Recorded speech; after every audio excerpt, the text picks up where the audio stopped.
For centuries, the deep ocean has remained Earth's last true frontier.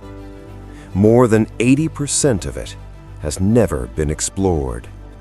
No sunlight reaches these depths. No human has ever walked there. At 11,000 meters below the surface, pressure is so extreme that steel can collapse like paper. And yet, something lives there. It began with a signal, a low-frequency pulse detected far below known biological zones. At first, scientists believed it was mechanical, a malfunctioning beacon, an old wreck transmitting noise. But the signal repeated, perfectly timed, perfectly patterned. It was not random. It was intentional. A research vessel was deployed, equipped with deep-sea sonar and a reinforced submersible. The mission was simple: descend, locate the source, record everything. As the sub began its descent, light slowly vanished. Blue turned to black. Temperature dropped. Pressure increased. The surface world disappeared. At 3,000 meters, life became scarce. At 6,000 meters, only silence remained. And then, the signal grew stronger. The sonar began to distort. Readings fluctuated wildly. Something massive was interfering. Then it appeared. At first, only a shadow, a shape too large to be rock, too fluid to be terrain. The sub's lights struggled to define its edges, but the darkness had form. An eye opened, large enough to swallow the sub whole. It did not blink. It observed. Its skin was layered in armor, scarred, ancient, etched by unimaginable pressure. Bioluminescent veins pulsed beneath its surface, slow, deliberate. It moved, and the seabed trembled. Sediment rose like a storm.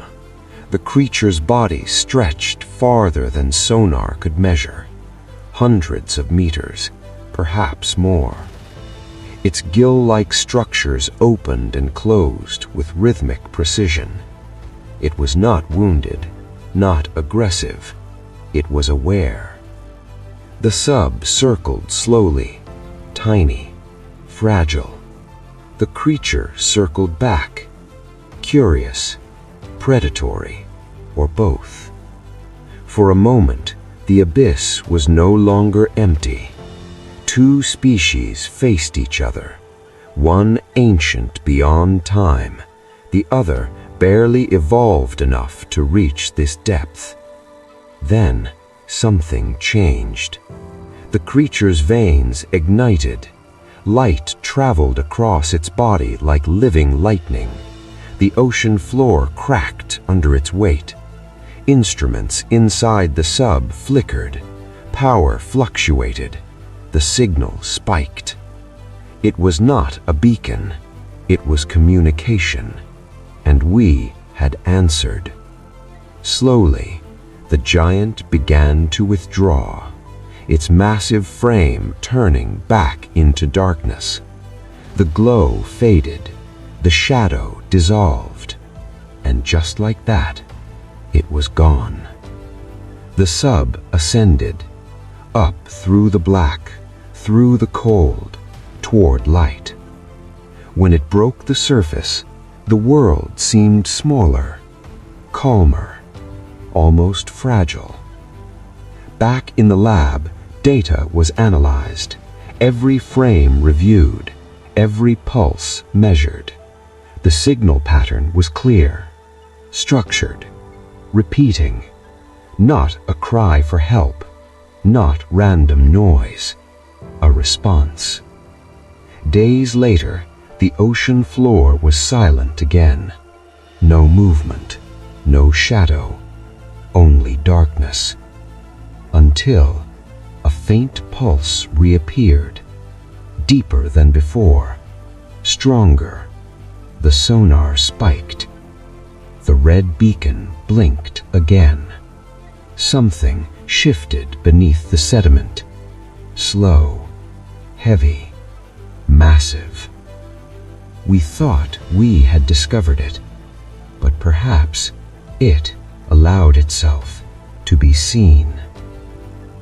The ocean remains mostly unexplored, and now we know we are not alone in the abyss. And next time, it may not retreat.